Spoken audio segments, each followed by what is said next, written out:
नेहमीच्याच गव्हाच्या पिठापासून आपण आज हा केक बनवणार आहोत। हा व्हॅनिला स्पॉन्ज केक आहे। अगदी सोप्या पद्धतीने आणि अगदी झटपट अशा पद्धतीने लहानांपासून मोठ्यांपर्यंत सगळ्यांना आवडणारा हा केक आपण ख्रिसमससाठी आपण आज घरातल्या घरातच आपण बनवणार आहोत। हा एगलेस केक आहे। नमस्कार, मी गौरीज चॅनलमध्ये तुमचं सगळ्यांचं खूप खूप स्वागत। टिफिनसाठी अगदी झटपट होणारा हा अशा पद्धतीने लहान मुलांना खूप आवडेल अशा पद्धतीने सिंपल पण दिसायलाही अतिशय अट्रॅक्टिव्ह असा हा केक आपण आता बनवणार आहोत। हा केक कसा बनवायचा यासाठी आपण काय काय वापरले हे सगळं आता बघणार आहोत। चला तर बघूयात। इथे आपण 1 वाटी सुरुवातीला हे गव्हाचं पीठ घेतलेलं आहे। यानंतर पुन्हा आपण अजून अर्धी वाटी हे गव्हाचं पीठ त्यामध्ये परत घातलेलं आहे। टोटल 1.5 वाटी गव्हाचं पीठ आणि त्यामध्ये 1 वाटी आपण साखर आता घातलेली आहे। आता यानंतर आपण तिसरा पदार्थ म्हणजे आपण 4 चमचे हे दूध पावडर घेतलेली आहे। यानंतर आपण केक टिन जो आहे ज्यामध्ये केक आपण करणार त्याला आपण बटर पेपर लावून घेतलेला आहे।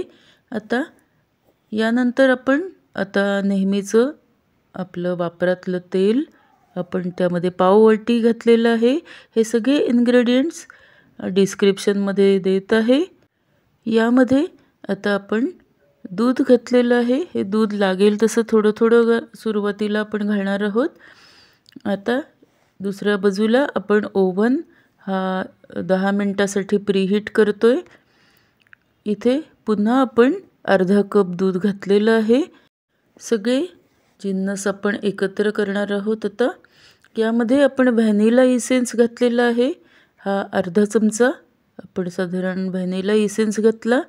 यानंतर 1 चमचा आपण बेकिंग पावडर आणि अर्धा चमचा आपण बेकिंग सोडा घातला। यानंतर पुन्हा आपण अर्धा कप आपण दूध घातलेलं आहे। टोटल दूध आपण 2 कप आपण दूध टोटल घेतलेलं आहे। हे यानंतर आपण फूड कलर घातलेला आहे। हा अर्धा चमचा घातलाय।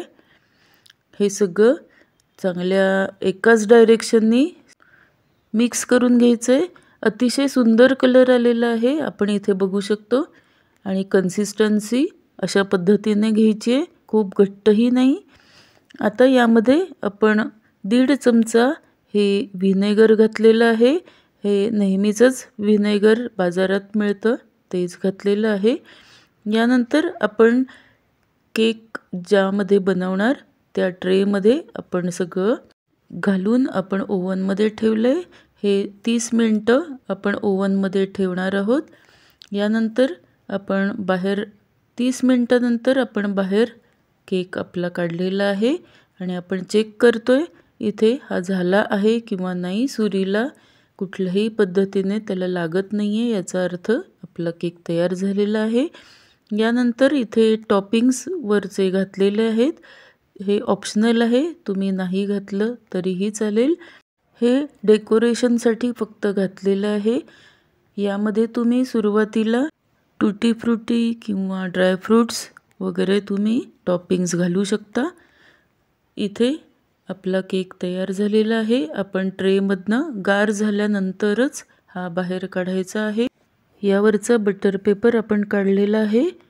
आता हा केक नेहमी बनवताना काही टिप्स आहेत। अतिशय सोप्या पद्धतीने आपण हा झटपट बनवलेला आहे।